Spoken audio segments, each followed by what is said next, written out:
Hi, my name is Jorge Corona, and I'm going to talk about multi-factor authentication. I'm also going to talk about common password problems and some solutions. This is my WordPress login. If someone were to get my password or somehow hack my password, then they can take over my account. However, if I use multi-factor authentication, then my login looks like this. There's an extra field there, Google Authenticator code. That is required on top of my password. So this code is being generated via my smartphone and an app called Google Authenticator. It generates a code every 60 seconds and it's required to log in. So someone needs not only my password, but also that token, which is on my phone, something I have. So what is multi-factor authentication, or MFA for short? Well, what is authentication? Authentication is ensuring that person logging in to the system is who they claim to be. Multi-factor authentication is defined as having met two of the following three factors.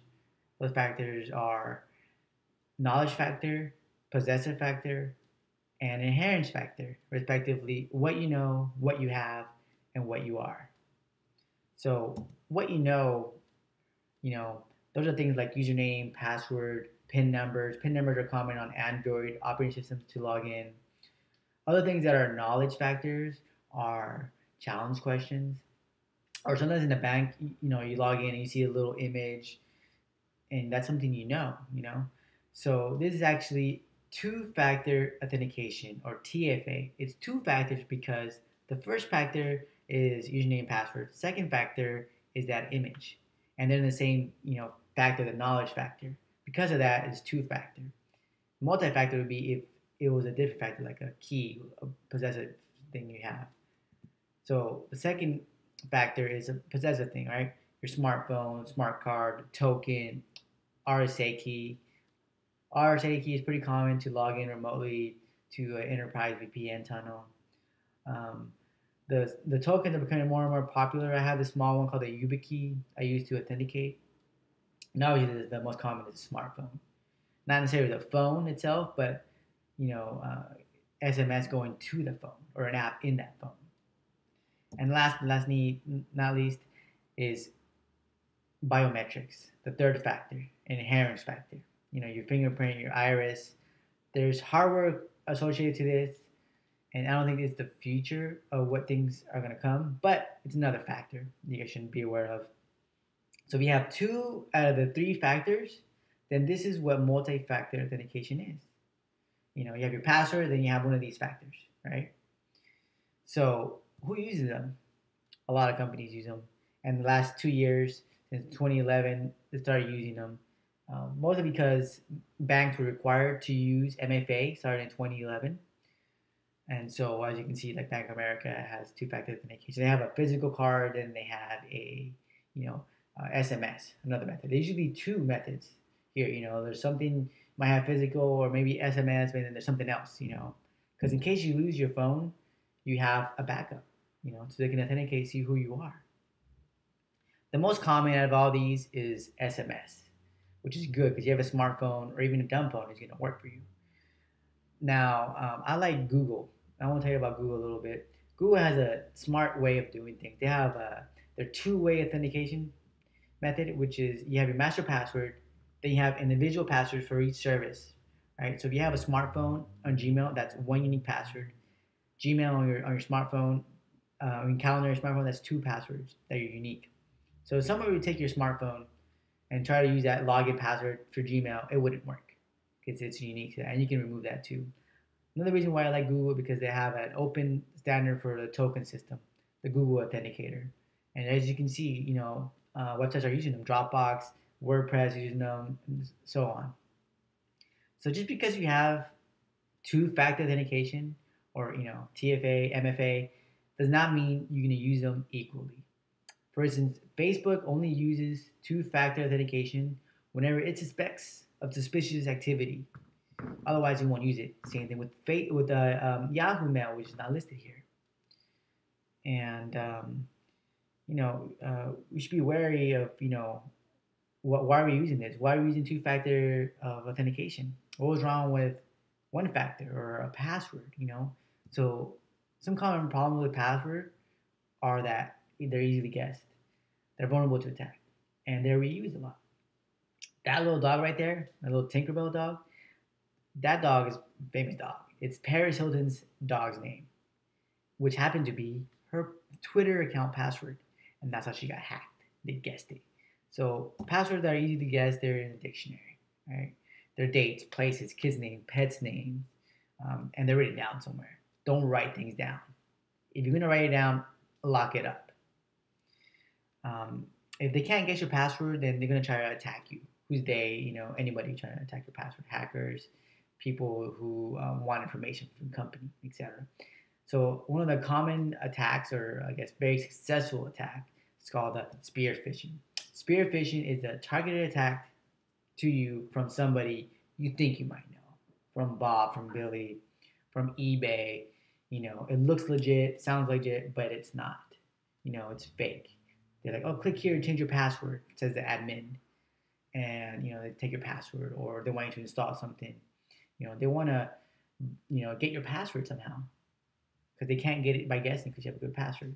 That's why multi-factor authentication, it's good, because if they take your password, they still need something physical from you, that you have. Now, MFA is not 100%, secure. There's man in the middle attack, which means eavesdropping. They can still get attacked, but at least it, slows them down by a lot. The most common problem with passwords is that they were used from side A to side B. This is very problematic. 75% of the passwords are reused side A to side B. 2 years ago, Gizmodo's network of blogs got hacked. Like 1 million passwords were hacked, which is bad in itself. Even worse was a lot of people use the same username and password on multiple sites. So, they use the password for Gmail, for eBay, Amazon. They all got hacked. That's why it's bad, to have your passwords be site A, site B the same. I want to point out that spear phishing, the success rate is 50%, which is ridiculous. So what can we do about this? What is a strong password? Well, a strong password, according to Richard E. Smith, a cryptologist, he says that the password must be impossible to remember and never written down. That's, pretty mind-boggling right there. What can you do to make strong passwords? Make it not guessable, not in the dictionary, in other words. Make it long, 10 characters minimum. A to Z, upper and lower, 0 to 9. No special characters. Why no special characters? Well, Steve Gibson, security expert, said that 10 characters, A to Z, upper and lower, 0 to 9, it's hard to crack in itself. According to this website, it says that it takes 6 years to crack. And the reason why we should include special characters is because we all have smartphones. Or if we do have smartphones, we want to input the password sometimes. And it's a pain in the butt to input the password that has a special character. So some websites say this might take a decade. This is just the minimum, not, I guess, the required, right? This is, if you want to be lazy about it, do this. Minimum 10 characters. Okay? If you add a special character, this goes from 6 years to 58 years, which is ridiculous. Throw in special characters. Do 10 and then put at. Boom. 58 years. It's unfeasible for someone to crack your password. The company tried. 139 trillion. That's ridiculous. So another thing you can do is change your passwords frequently. Whenever your work says change your password, you have it changing all your common passwords, or do all of them if you have not so many of them. Right? It might not be practical to do all of them if you have like 200 of them.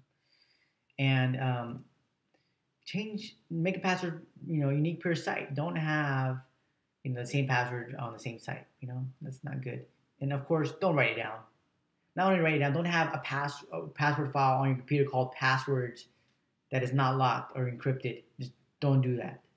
So how can we abide by this strong passwords? Well, we need a password manager. I like LastPass.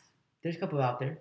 I like it because it's free, it's secure, it's encrypted, it's multi-platform, meaning it works on Windows, Mac, Linux, cross-browser, Safari, Google, Firefox, and on mobile.